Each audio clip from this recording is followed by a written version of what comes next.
going. So to stop and then pick it up and remain in time is very impressive indeed. Gosh, I feel like I'm back in maths at school, mental arithmetic. My brain's like, what? I'm terrible at maths. I can count to 8 only. It's a good job you're a dancer. It's been a pleasure seeing you again, Lauren. And we're seeing more of you tomorrow when you show us what goes into making the shoes that we all wear on Strictly. Yes, exactly. Nice. Looking forward to that. Give it up for Lauren. She's doing it all. Yes. Wonderful, wonderful ballroom dancing.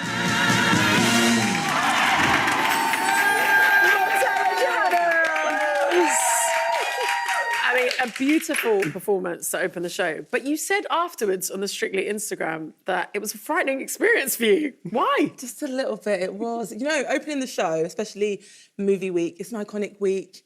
Everyone's expecting really big things, and it's going to be nerve-wracking, I think, for anyone, but also because the tango was been quite tricky, and I wanted to just nail it and put on a great opener for the show. But we did really enjoy it in the end, and just finishing, I was just like, yes, the crowd were amazing. Everyone was amazing. Yeah, I mean, the atmosphere was electric, and you brought out the inner diva. You didn't need to worry about that. It seems that the diva was there all along. But how did you bring it out of you? No, I'm not a diva, but it's timing and also my teeth to smile, which then it just came and it just stayed there. And then you were like... looked frightening. Yeah, and then I was just like, okay, you can move now, but I wasn't breathing, I think, at one point, to be honest. Honestly, at one point, he's like, exhale, and I was like... through the smile. Yeah, through gritted teeth. Breathe through the smile. I love it. Oh, Let's talk about Montell's transition to ballroom. I mean, Anton said there was no need to worry.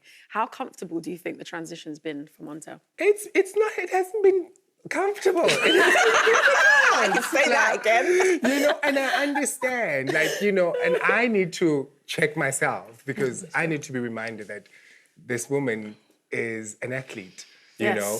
So when it comes to dancing, she's not scared of the floor, which is something that I can definitely use, but she's still figuring and finding herself in this whole thing. Montell is fantastic out of hold, but in the minute we get into hold, it's still finding that synergy between us.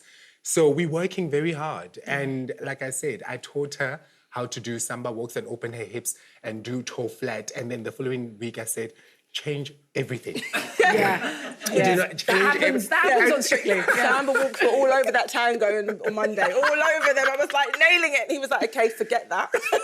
Heel. The heel you was doing in your waltzer, put it down now. Well, do you know what, speaking of heel, I mean, you haven't had a break from the heels even tonight. Why are they still your nemesis? They are. I don't think that, honestly, I just think my structure, is not designed for heels. It's been really tricky because they're not the most comfortable, but also I think I'm just not used to it as well. And you're also trying to think choreography and dance and perform while literally holding on with my toes for dear life.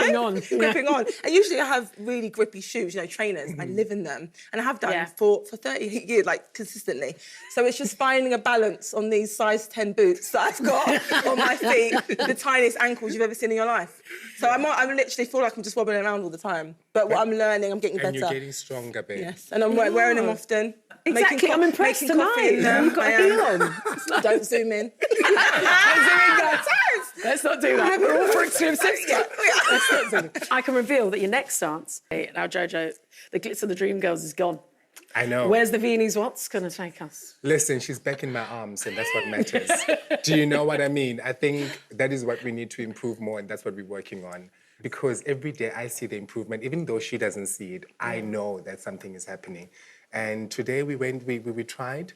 She got a little bit dizzy as we're doing a Viennese waltz.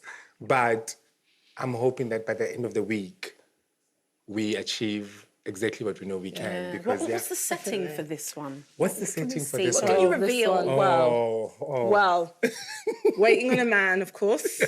You know, story of my life. And we're waiting in a motel. Think grimy, think gritty. It's raining, possibly. My hair is getting wet and very frizzy, perhaps. And I'm waiting to see if he arrives. And we'll have to wait until Saturday to see if he actually does turn up. Oh, cliffhanger. I like it. It's a cliffhanger. Yeah. Shirley was concerned about your neck in the tango.